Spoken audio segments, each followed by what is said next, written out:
ab nach links, geht aber aus dem Kornschieber raus. Das muss man They called him the King of New York, a man who ended lives with a snap of his fingers. But that night at Vetroscuro, Alessandro Moretti didn't want blood. He wanted entertainment. He looked at the trembling waitress who had just spilled wine on his $3,000 suit and let out a cold, terrifying laugh. The room froze. He pointed to the stage where the opera diva was supposed to be. "You ruined my night," he whispered, his voice smooth as velvet but sharp as a razor. "So fix it. If you can sing the Queen of the Night aria right now, I'll marry you. If you fail, you disappear." He smirked. He thought he had won. He didn't know who she really was. The rain in Manhattan was relentless that November night, hammering against the tinted windows of Vetroscuro, the most exclusive supper club in the Tribeca district. To the public, it was a Michelin-starred sanctuary for the elite. To those who knew the truth, it was the neutral ground for the East Coast's most dangerous crime families. Camilla Russo adjusted the collar of her stiff black uniform, her fingers trembling slightly. She had been working here for 6 months, and the terror never quite faded. She was 24, with tired eyes and hands that were rough from scrubbing floors during her day shift at a diner in Queens. Here she was a ghost, an invisible servant meant to pour wine, clear plates, and never ever make eye contact. "Table 4 needs a refill on the Barolo. Now Russo," the floor manager, a sweaty man named Mr. Henderson, hissed into her ear. "And for God's sake, don't look at them. The Moretti brothers are in a mood." Camilla's stomach turned to ice. The Moretti table. Everyone knew Alessandro Moretti. He wasn't just a mob boss. He was a titan of industry, a man whose legitimate shipping empire was just as vast as his underground network. He was 32, devastatingly handsome, with sharp features and eyes the color of cold steel, and rumor had it he hadn't smiled genuinely since his father was assassinated 5 years ago. Tonight was supposed to be a celebration. The club had hired a famous soprano from Italy, Giulia Vanezzi, to perform for Alessandro's private dinner. But 10 minutes ago, news had broken in the kitchen. Vanezzi was stuck at JFK Airport due to the storm. The atmosphere in the dining room was suffocating. Camilla walked toward table 4, balancing the heavy crystal decanter. The table was surrounded by men in dark suits, but Alessandro sat at the head, looking like a bored king on a throne. He was twirling a silver lighter between his fingers, staring blankly at the empty stage. "Where is she?" Alessandro asked, his voice low. He didn't shout, which made it scarier. "Traffic boss." One of his capos, a bulky man named Rocco, muttered. "The storm." Alessandro stopped twirling the lighter. "I don't care about the storm. I paid for music. I paid for perfection." Camilla reached the table. She knew the drill: pour from the right, disappear to the left. But as she leaned in to fill Alessandro's glass, Rocco slammed his fist on the table in frustration at the news. "Damn it!" The sudden vibration shook the table. Camilla gasped as the heavy decanter slipped from her sweat-slicked grip. Time seemed to slow down. The crystal bottle hit the edge of the table, shattering. A wave of dark red wine exploded outward, drenching the pristine white tablecloth and splashing directly onto the lap of Alessandro Moretti's bespoke charcoal suit. The entire restaurant went silent. The clinking of silverware stopped. The piano player in the corner froze. Camilla stood paralyzed, her face draining of all color. She had just assaulted the most dangerous man in New York with a bottle of wine. Alessandro didn't move. He didn't jump up. He simply looked down at the red stain spreading across his lap, then slowly lifted his eyes to meet hers. His gaze was terrifyingly calm. Camilla's voice was a dry croak. "I am so sorry, sir. I'll get a towel." "Stop," Alessandro said. She froze. He stood up slowly, towering over her. He reached out and picked up a shard of the broken crystal from the table.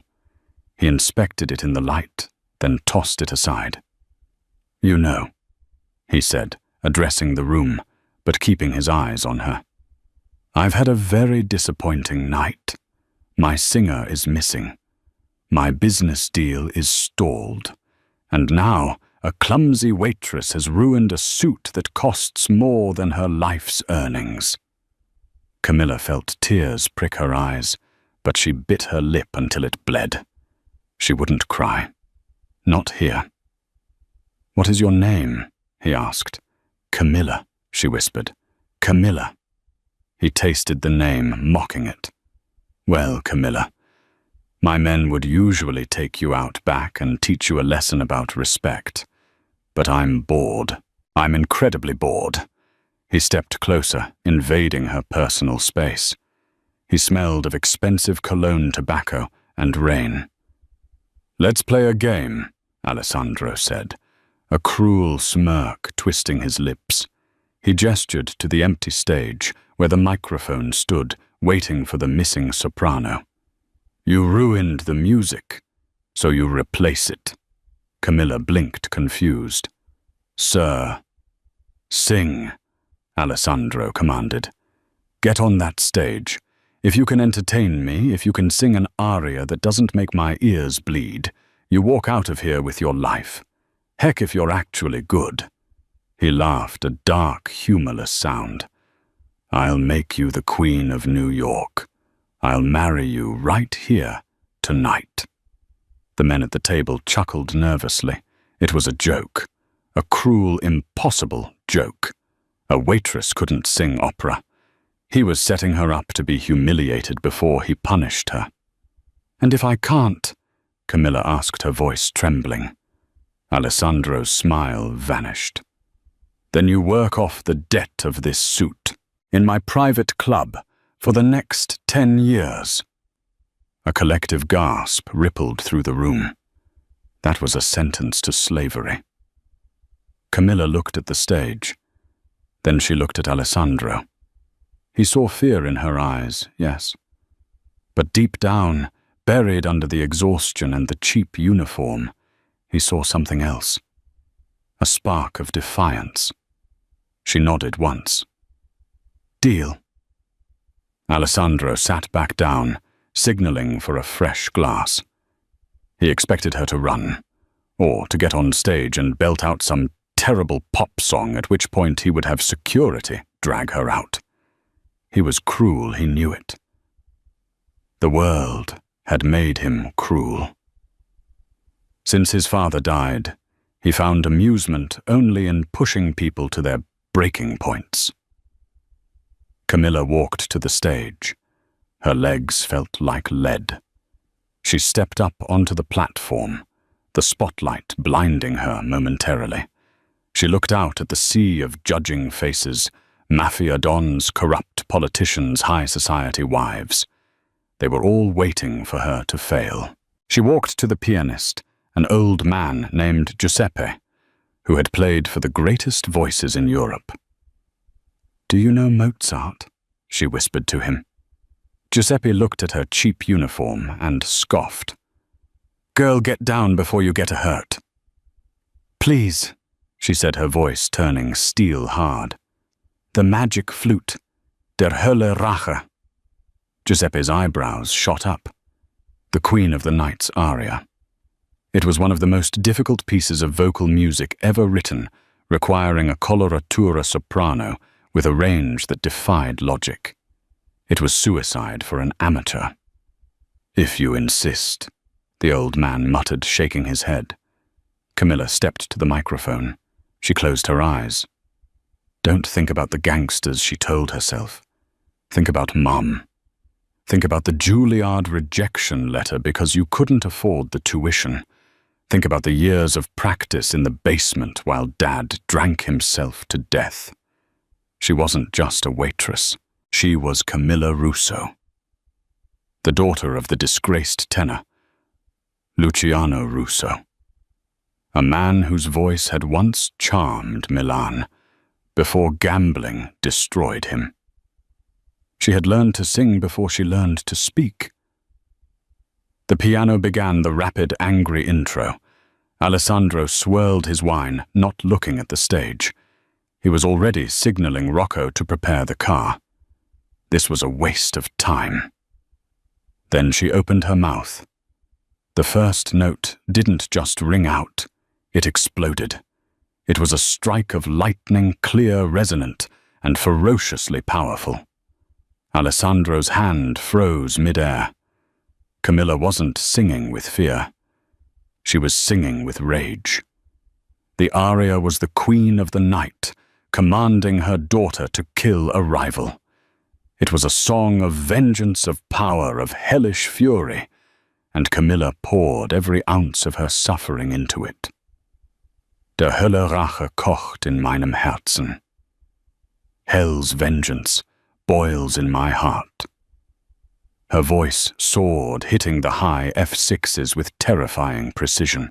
The staccato notes, the famous impossible run of high pitches, were executed not just perfectly, but with a menacing speed that made the hair on the back of Alessandro's neck stand up. The room didn't just go silent, it ceased to breathe. The fork dropped from Rocco's hand, clattering onto his plate.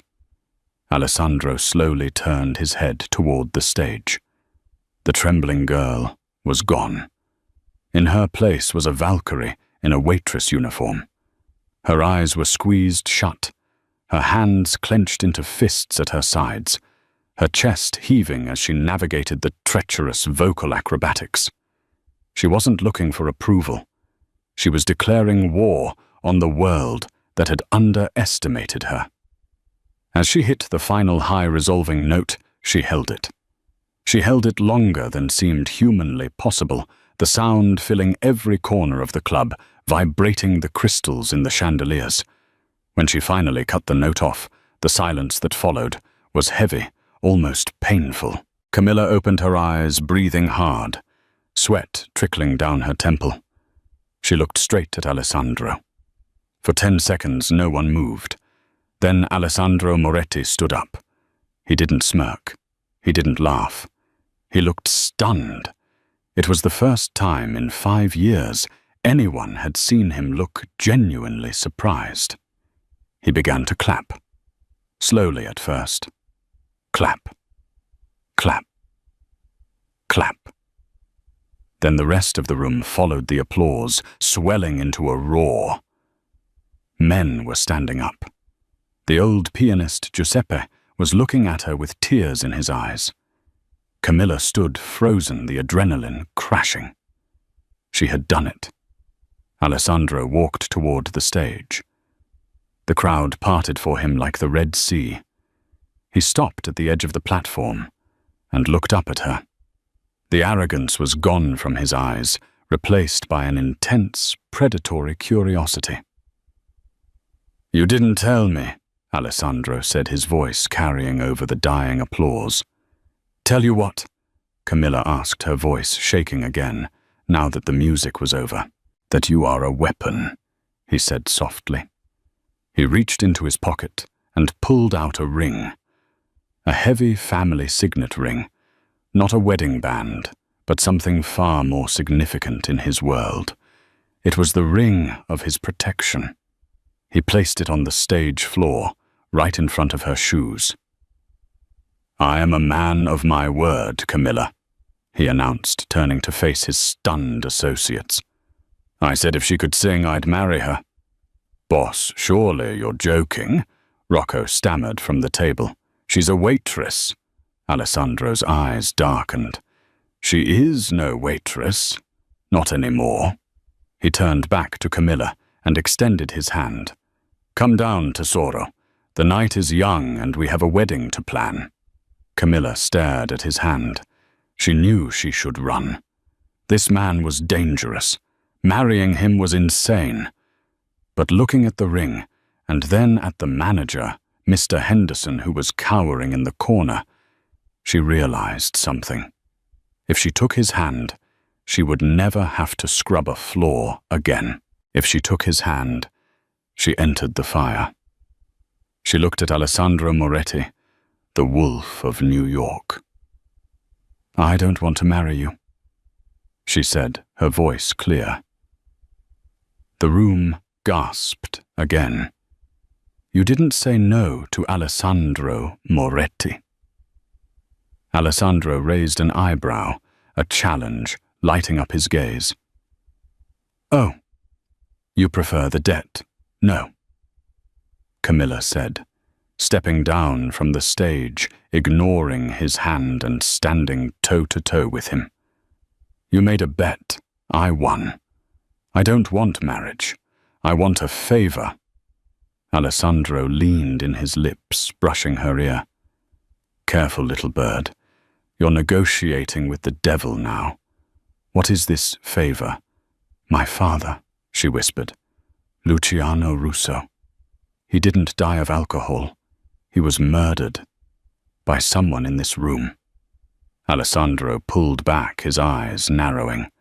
The playful atmosphere evaporated instantly. The air grew cold. "Luciano Russo was your father?" Alessandro asked, his voice devoid of emotion. "Yes," Camilla replied. "And I want the name of the man who killed him." Alessandro stared at her for a long moment. Then a slow, genuine smile spread across his face. It wasn't the cruel smirk from before. It was the smile of a predator who had finally found a partner worthy of the hunt. "Marriage it is," Alessandro declared, grabbing her hand and pulling her into his side, facing the room of gangsters. "Because the man who killed your father is the man trying to kill me." The rain had turned into a torrential downpour as the heavy oak doors of Vetro Scuro swung open. Alessandro Moretti didn't just walk. He cut through the atmosphere like a shark moving through deep water. His hand was firmly planted on the small of Camilla's back, a gesture that looked possessive to the onlookers, but to Camilla it felt like a steel clamp, ensuring she didn't bolt. A sleek, black-armored Bentley Mulsanne idled at the curb. Rocco, the bulky capo who had dropped his fork earlier, held the door open, his eyes scanning the street with the intensity of a Secret Service agent. "Get in," Alessandro ordered, his voice low enough that only she could hear. Camilla hesitated. The cold New York wind whipped her wet hair against her face. "I can't just leave. My manager, Mr. Henderson, has already been compensated for your immediate resignation," Alessandro said, practically shoving her into the plush leatherback seat. "And considering he was about to fire you for spilling wine on a $3,000 Brioni suit, I'd say I did you a favor." The door slammed shut, sealing them inside the silent, leather-scented capsule. The outside world, the sirens, the rain, the normal life she had clung to, was instantly muted. As the car pulled away, merging into the chaotic traffic of West Broadway, Camilla pressed herself against the door, putting as much distance between her and the crime lord as possible. "Where are you taking me?" she demanded, surprised by the steadiness of her own voice. The adrenaline from the Aria was fading, replaced by a cold, creeping dread. Alessandro poured himself a drink from the car's crystal decanter. He didn't offer her one. "To a place where Victor Sterling can't put a bullet in your head before morning." Camilla's breath hitched. "Sterling. The real estate mogul. The drug mogul," Alessandro corrected, sipping his scotch. "And the man who controlled your father's gambling debts. He's the one who ordered the hit on Luciano Russo." Camilla felt the blood drain from her face. Victor Sterling was a fixture in the tabloids, a philanthropist, a billionaire. A man who shook hands with the mayor. The idea that he was a murderer was impossible, yet looking at Alessandro's stony face, she knew it was the truth. "Why?" she whispered. "My father was just a singer. A gambler, yes. But he wasn't a criminal." Alessandro turned to her, his grey eyes catching the passing streetlights. "That's where you're wrong, Tesoro. Luciano wasn't just a singer. He was a mule. He used his touring schedule to move sensitive information across borders for the families. When he tried to get out, Sterling had him silenced. They made it look like alcohol poisoning, but we know better." Camilla stared at her hands. Waitress hands, red and chapped. Her entire life she had believed her father was weak, a drunk who abandoned her to addiction. Now this stranger was rewriting her history in the back of a Bentley. "And you?"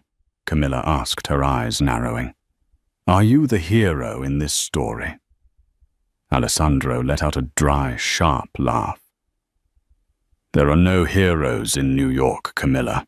Only survivors. I didn't kill your father, but I didn't save him either. However, Sterling is making a move on my territory. He thinks the Moretti family is weak because I focus on legal shipping. He's wrong."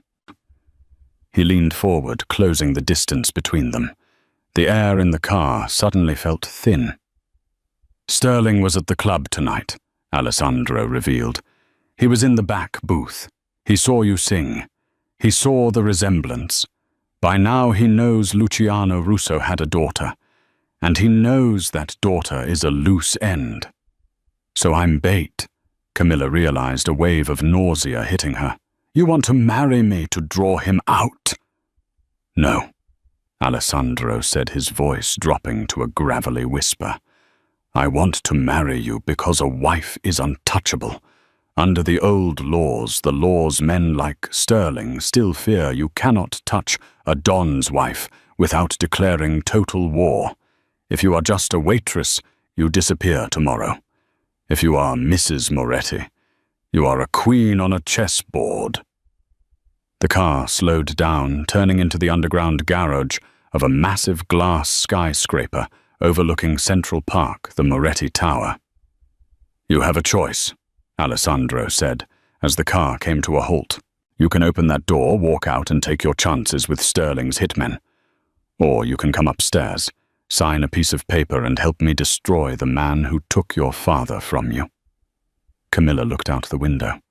The concrete walls of the garage felt like a prison, but out there in the rain, she was prey.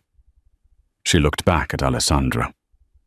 "If I do this, if I play your wife, I have conditions." Alessandro raised an eyebrow, intrigued. "I'm listening." "I'm not a prop," she said fiercely. "I want access to the files. I want to know everything my father did. And when Sterling is dead, I want a ticket to Milan and enough money to study at the conservatory. I want my life back." Alessandro stared at her. He had expected tears, begging, or greed. He hadn't expected a business negotiation. He extended his hand. "Deal." She didn't shake it. "One more thing. We don't share a bed. This is a business arrangement. Nothing more." Alessandro smirked, a dangerous glint returning to his eyes. "Don't flatter yourself, Camilla. I don't sleep with employees, and until that ring is on your finger, you're just hired help." He opened the door and stepped out. Camilla took a deep breath, smoothed her apron, and followed him into the elevator that would take her to the penthouse and to a life she never asked for. The penthouse was a study in cold luxury. Floor-to-ceiling windows offered a panoramic view of the Manhattan skyline, but the furniture was sparse, modern, and uninviting. It was the home of a man who didn't plan on staying long, or who didn't know how to live. "Rocco will show you to the guest wing," Alessandro said, loosening his tie as he walked toward a mahogany desk. "Clothes will be delivered in the morning. We announce the engagement tomorrow night at the Met Gala." "Tomorrow?" Camilla gasped. "That's too soon. I don't have anything to wear. I don't know how to act in that world." "You acted just fine on stage," Alessandro said without looking back. "You're an actress, Camilla. You played the role of a waitress for years. Now play the role of a woman in love. Your life depends on it." As Camilla followed Rocco down the long, silent hallway, she realized the truth. She hadn't just agreed to a marriage. She had agreed to a performance. And this time there were no rehearsals. The preparation for the Metropolitan Museum of Art's annual gala was less like a makeover and more like a military operation. At 6:00 a.m., a team of 3 stylists arrived at the penthouse. They didn't speak English. They spoke in rapid-fire French, measuring Camilla's waist, critiquing her skin, and pulling at her hair. There were no mirrors in the dressing room they set up. Alessandro had ordered them removed. "You will see the final product when I do," he had said over his morning espresso reading the Wall Street Journal, as if he hadn't just kidnapped a waitress. By 7:00 p.m., Camilla felt like a doll that had been painted and varnished. When she finally walked out into the main living area, the room went quiet. Even Rocco, who was polishing a handgun by the wet bar, stopped what he was doing. She was wearing a gown of deep blood-red velvet. It was strapless, hugging her curves with scandalous precision before cascading into a dramatic train. Around her neck sat a diamond necklace that looked heavy enough to sink a ship, the Moretti family heirloom.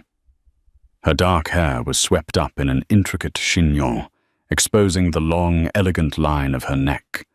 She didn't look like Camilla from Queens anymore. She looked like dangerous royalty. Alessandro was waiting by the window, dressed in a tuxedo that fit him like a second skin. He turned around and for a moment his mask slipped. His eyes widened slightly, traveling from the hem of her dress up to her eyes. Red. He noted his voice rougher than usual. "A bold choice." "You chose it," Camilla reminded him. "I chose it because it's the color of war," Alessandro said, regaining his composure. He walked over to her, stepping into her personal space. He reached out and adjusted the diamond necklace, his knuckles brushing against her warm skin. Camilla shivered, but she didn't pull away. "Tonight," he whispered, his eyes locking onto hers. "Victor Sterling will be watching every move. If he senses fear, he strikes. If he senses hesitation, he strikes. You must look at me as if I am the only man in the world." "And you?" Camilla challenged, looking up at him. "Can you look at me as if I'm not just a pawn?" Alessandro's thumb grazed her collarbone. "Tonight, Tesoro, you are the queen, and I am simply the king protecting his throne." He offered his arm. "Shall we?" The ride to the Met was a blur of flashing lights. When the car stopped, the paparazzi swarmed like locusts. The flashes were blinding. "Head up," Alessandro commanded under his breath as the door opened. "Smile. You won the lottery." Camilla stepped out onto the red carpet. The noise was deafening. "Mr. Moretti, over here. Who is the girl? Is it true about the merger?" Alessandro wrapped his arm around her waist, pulling her flush against him. It felt protective, solid. For a second, amidst the chaos, he was the only anchor she had. They moved through the gauntlet, Alessandro guiding her with a subtle, powerful grace. Inside the great hall of the museum was transformed. Classical music drifted through the air, mixing with the hum of $1 billion worth of conversation. Waiters moved with champagne trays, and the elite of New York mingled near the Temple of Dendur. "Keep your hand on my arm," Alessandro murmured. "Don't accept drinks from anyone but the bar, and don't go to the bathroom alone."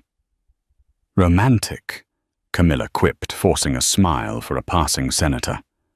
"Practical," he countered. They circulated the room. Alessandro introduced her simply as Camilla, my fiancée. He didn't invent a backstory. The mystery made them more intrigued.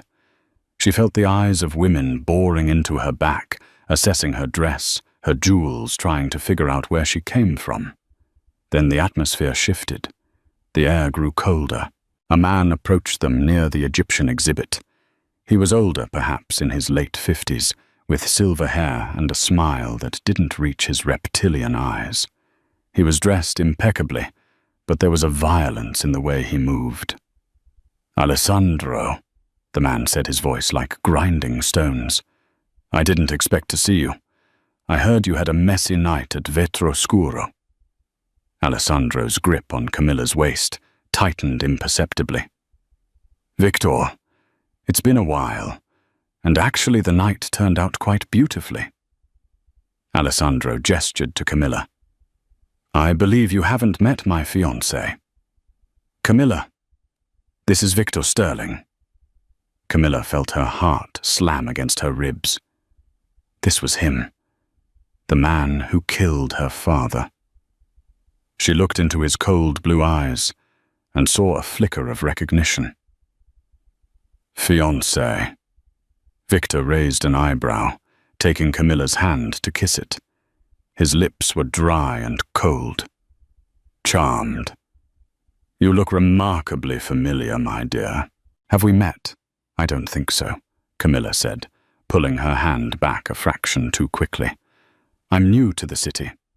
"New to the city," Victor mused, his gaze dropping to the necklace.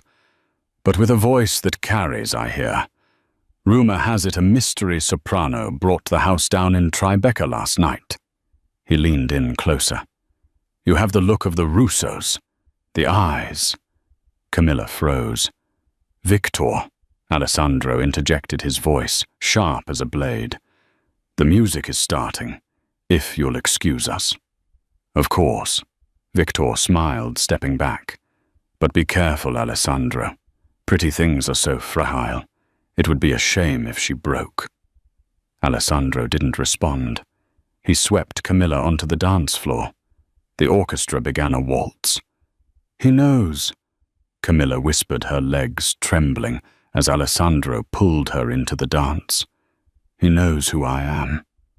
"He suspects," Alessandro corrected, spinning her around so her back was to Victor. "But he can't touch you here. Not in front of 500 witnesses." "He threatened me," she hissed. "He threatened us," Alessandro said. He looked down at her. "Listen to me, Camilla. Sterling is trying to rattle you. Don't let him. Look at me." She looked up. His face was intense, focused solely on her. For a moment, the room faded away. They moved in perfect synchronization. He was a surprisingly good dancer, strong laid fluid movements. "My father," Camilla said softly. "Did he owe Sterling money?" "Millions," Alessandro answered honestly, spinning her again. "But Sterling didn't kill him for the money. He killed him because Luciano found out about a shipment of human cargo. Girls. Sterling isn't just drugs, Camilla. He's a trafficker." Camilla missed a step. Alessandro caught her instantly, holding her up so she didn't fall. "My father tried to stop it," she asked, hope blooming in her chest. "He tried to go to the police," Alessandro said. "That's why he died."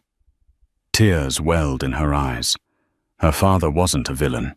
He was a martyr. "Why didn't you tell me?" "Because you needed to hate the world to survive tonight," Alessandro said. "Anger is a better shield than grief." The music swelled to a crescendo. Alessandro dipped her low, her red dress fanning out across the floor. It was a picture-perfect moment. The cameras flashed from the balcony, As he pulled her back up, their faces were inches apart. The chemistry was undeniable, fueled by danger and adrenaline. For a second, Camilla forgot it was an act. She looked at his lips, wondering. "Boss," a voice crackled in Alessandro's earpiece. It was Rocco. Alessandro stiffened. He stopped dancing abruptly. "What is it?" Camilla asked, sensing the change. "We have to go," Alessandro said, his voice ice cold. "Now." "Why? What's happening?"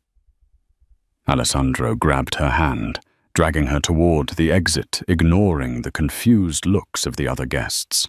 "Rocco found a device on the car," Alessandro whispered as they pushed through the heavy doors into the cool night air.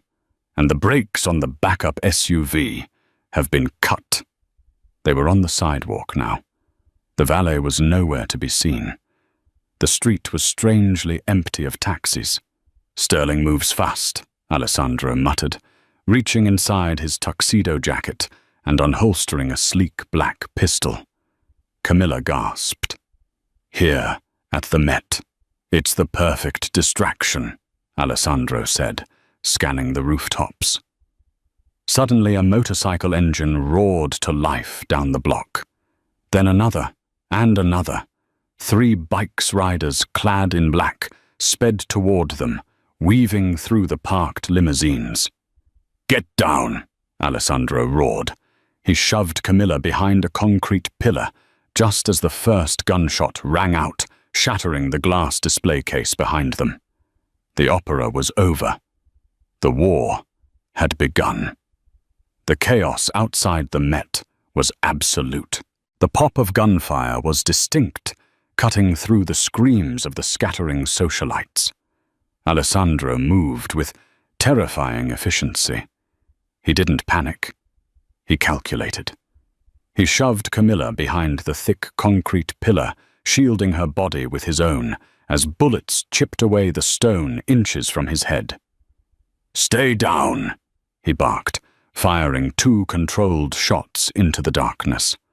One of the motorcycle riders skidded the bike, crashing into a parked limousine in a shower of sparks. "Alessandro!" Camilla screamed as she saw a bloom of red expand on the white sleeve of his tuxedo shirt. "It's a graze," he gritted out, reloading with a fluid motion. "Rocco! Now!" A heavy black SUV screeched around the corner, mounting the curb and scattering a row of paparazzi. The back door flew open before the car even stopped.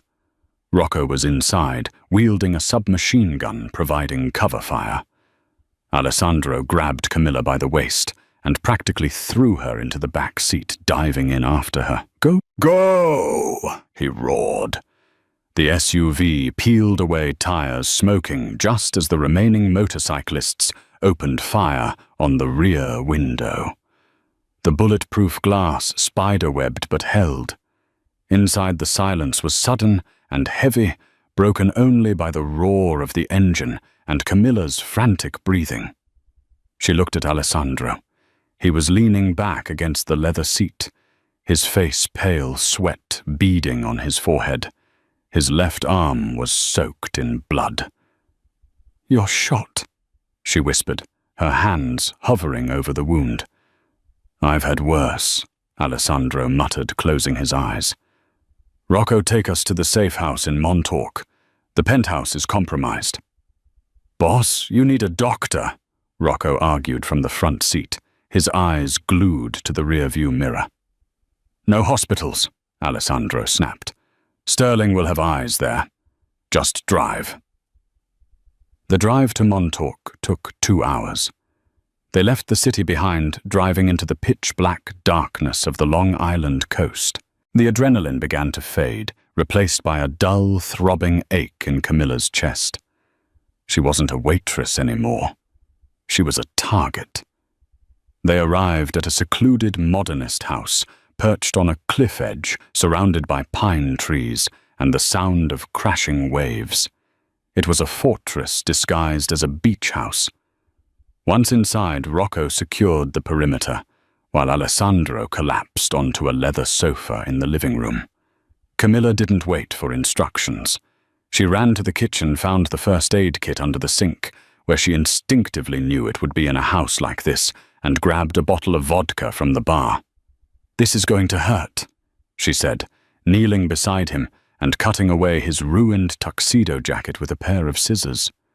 Alessandro watched her through half-lidded eyes. "You have steady hands. I used to patch up my dad when he came home from card games," she said quietly, pouring vodka over the wound. Alessandro hissed in pain, his jaw clenching, but he didn't pull away. The bullet had torn a furrow through his bicep, messy but not fatal. As Camilla worked, stitching the skin with the precision of a seamstress, the dynamic between them shifted. The power imbalance dissolved. Here, with blood on her hands and fear in her heart, she was his equal. "Why didn't you leave me?" Alessandro asked softly, watching her face. "In the confusion, you could have run." Camilla tied off the bandage and looked up at him.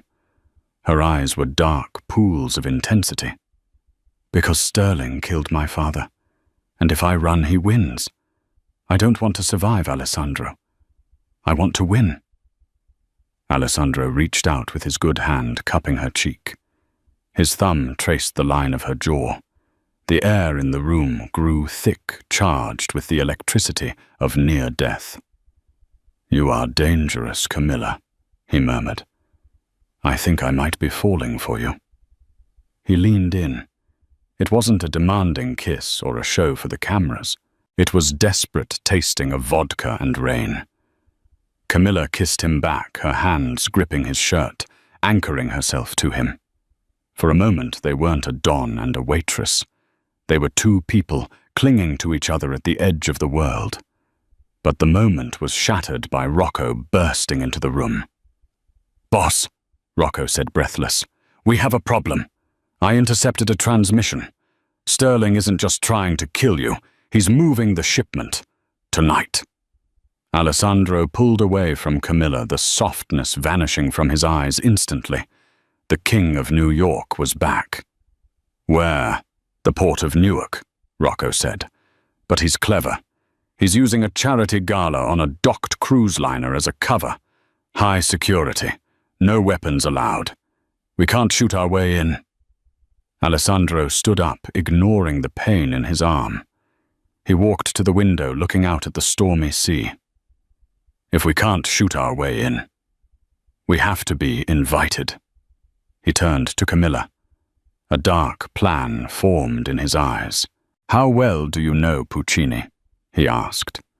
The SS Titan was a floating palace docked at the private pier in Newark. It was supposedly hosting the Oceanic Charity Ball, organized by one of Victor Sterling's shell companies. The guest list was impenetrable. Senators, judges, and foreign dignitaries were walking up the gangway. Alessandro and Camilla sat in a darkened van a mile away. "This is insanity," Rocco muttered from the driver's seat. "Sending her in alone." "I'm not alone," Camilla said, adjusting the earpiece hidden in her ear canal. She smoothed the skirt of her silver gown, a dress that shimmered like moonlight. "I have the best backup in the city. The plan is simple," Alessandro said, checking the Glock strapped to his ankle. He looked at Camilla with an intensity that made her shiver. "You are the entertainment. We forged the booking agent's credentials. You go in, you sing. You keep Sterling's eyes on you. While the crowd is mesmerized, I slip into the lower decks. The records are in the server room on Deck C," Camilla recited. "I need to give you 15 minutes. If anything goes wrong," Alessandro said, gripping her shoulders, "if Sterling touches you, you say the code word, curtain, and I burn the ship down to get you out." "I'll be fine," she lied. Camilla exited the van and walked toward the security checkpoint. She held her head high, channeling every ounce of diva energy she could muster. "Name," the guard grunted. Giulia Vanezzi, she said, using the name of the famous soprano she had replaced nights ago. I'm the surprise performer. The guard checked his list. The hacker Alessandro employed had done his job. You're late, Ms. Vanezzi. Mr. Sterling is waiting. Camilla was escorted backstage. The ballroom was massive, filled with chandeliers and people who had no idea they were standing on top of a human trafficking operation. She peeked through the curtain. Victor Sterling was front and center, holding a champagne flute, laughing with the police commissioner. The sight of him made her blood boil. Ladies and gentlemen, the announcer boomed. A special surprise. The voice of an angel, please welcome Giulia Vanezzi. Camilla stepped out. The spotlight hit her. She froze for a millisecond. Then she saw Sterling. He wasn't looking at the stage with polite interest. He was looking with suspicion. He knew. She couldn't falter. She nodded to the conductor and began. She sang O mio babbino caro. It was a sweet, pleading song about a daughter begging her father. She sang it directly to Sterling. Her voice floated through the hall, pure and haunting. The crowd was spellbound. While she sang, she tapped her ear twice. Signal sent. Below deck, Alessandro moved like a shadow. He incapacitated 2 guards with silent, brutal efficiency, dragging them into a supply closet. He reached the server room. It was locked with a biometric scanner. Damn it, he hissed. He pulled a device from his pocket, a decoder. He attached it to the panel. 10%. 20%. Upstairs. Camilla finished the first song. The applause was polite. Sterling stood up. He began walking toward the stage. More, someone shouted. One more song, Camilla announced into the microphone, her heart hammering against her ribs. For our host. She started Visidate. I lived for art. I lived for love. Sterling reached the edge of the stage. He didn't climb up. He just stood there staring up at her. He pulled a phone from his pocket and typed a message. In the server room, the light turned green. Access granted. Alessandro burst in. Rows of servers hummed. He plugged in the drive. The download began. Files. Human cargo manifest. Ledger payoffs. It was everything. It was enough to send Sterling to the chair and dismantle his entire empire. Got it, Alessandro whispered into the comms. Wrap it up, Tesoro. But as he turned to leave the door behind him, hissed open. 3 men stood there. They weren't security guards. They were mercenaries. And behind them was a man Alessandro recognized. It was Arthur, his own lawyer, the man who had managed the Moretti estate for 20 years. Arthur, Alessandro asked, betraying shock for the first time. Sorry, Alessandro. Arthur sighed, adjusting his glasses. But Victor pays in cryptocurrency, and the retirement plan is much better. Alessandro went for his gun, but he was too slow. A taser prong hit him in the chest. His world went white, then black. Upstairs, Camilla's earpiece crackled with static. Alessandro, she whispered mid-breath. Silence. Alessandro. Sterling smiled at her from the foot of the stage. He raised his glass in a mock toast. Then he drew a finger across his throat. Camilla stopped singing. The orchestra faltered. The room went silent. 2 guards stepped out from the wings, grabbing her arms. Ladies and gentlemen, Sterling announced smoothly to the confused crowd. It seems our performer is feeling unwell. Let's give her a hand as she exits. As she was dragged off stage, kicking and screaming, the applause drowned out her cries. Camilla hit the cold steel floor of the cargo hold, hard, the air knocked from her lungs. The smell of diesel and stale seawater filled her nose. Above her, the industrial hum of the ship's engines vibrated through the metal plates, a reminder that they were moving further away from salvation with every second. "Comfortable tesoro," Victor Sterling sneered. She scrambled up, gasping. Sterling stood under the harsh halogen lights, swirling a glass of scotch, looking infuriatingly calm. Behind him, Arthur Alessandro's trusted lawyer for 20 years avoided her gaze, tapping away at a tablet console. "You traitor," Alessandro growled. Camilla spun around. Alessandro was bound to a heavy steel chair in the center of the room. His face was bruised blood, dripping from a cut on his forehead, but his eyes were blazing with a terrifying, cold fury. "It's just business, Alessandro," Arthur muttered, sweating. "Victor offered me a retirement. You offered me hard work." "Enough," Sterling interrupted. He walked to a massive red shipping container in the shadows and threw the latch open. Camilla stifled a sob. Inside, huddled in the dark, were dozens of terrified young women. "This is the cargo," Sterling said coldly. "Tonight they go to the highest bidders in Eastern Europe, and you two." He pulled a gold-plated pistol from his jacket. "You are just loose ends." He pressed the muzzle of the gun against Alessandro's temple. "But I'm a man of culture." Sterling smiled cruelly. "I feel cheated. I promised my guests a show. So Camilla, sing a requiem for your lover. If you bore me, I pull the trigger. If you stop, I pull the trigger." Alessandro's eyes locked onto hers. "Don't give up," they said. Camilla's mind raced. She scanned the room. Metal walls, echoing acoustics.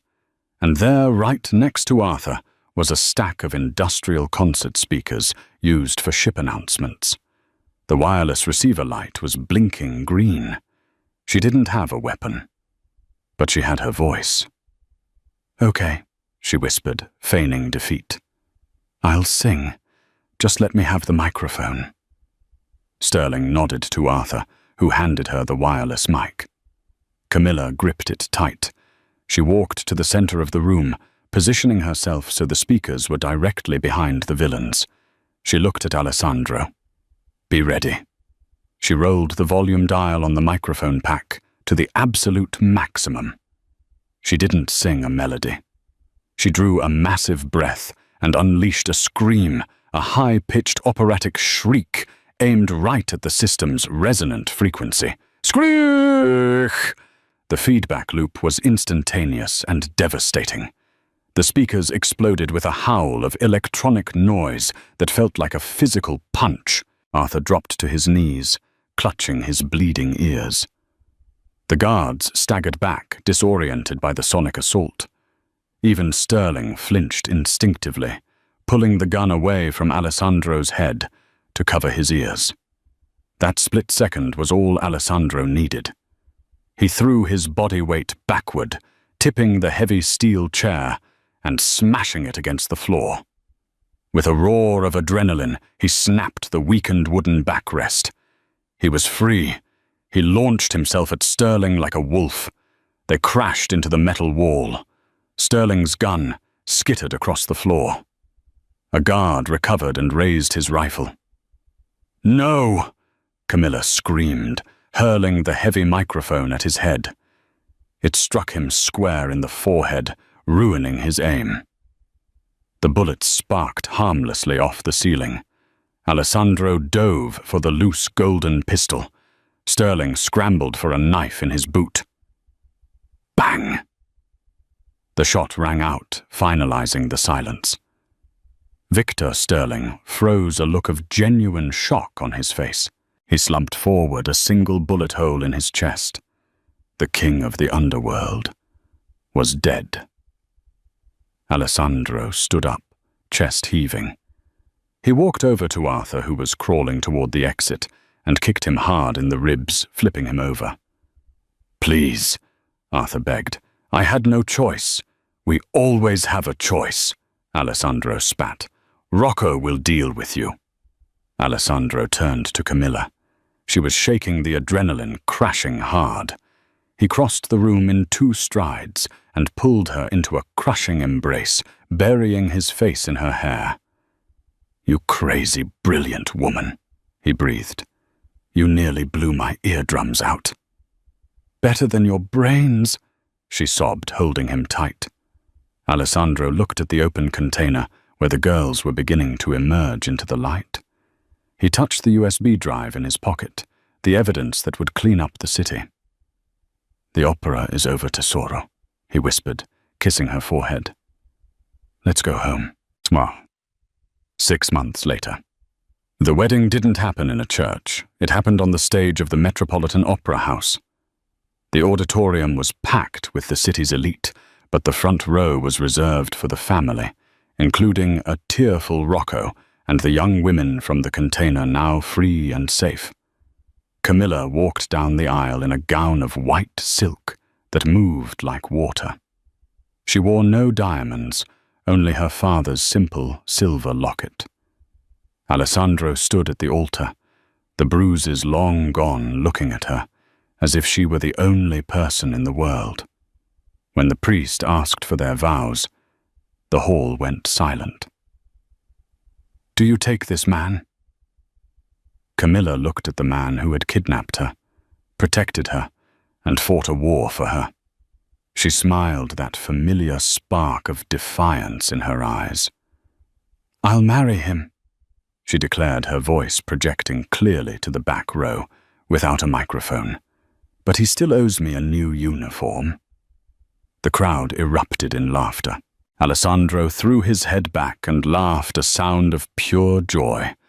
He kissed his bride, and the orchestra didn't play a traditional march. At Camilla's request, they swelled into the victorious finale of the magic flute. The waitress had become the queen. The beast had found his melody. And in a city of noise, they had finally found their perfect harmony. And that is the dramatic conclusion to "If you can sing this opera aria, I'll marry you." From a spilled drink to a sonic weapon in a cargo hold, Camilla and Alessandro proved that the best partnerships are forged in fire. What did you think of Camilla's quick thinking with the microphone? And would you have forgiven Arthur? Let me know in the comments below. If you enjoyed this story, please hit that like button, share it with your friends, and subscribe to the channel for more romance and drama. Thanks for watching, and see you in the next video.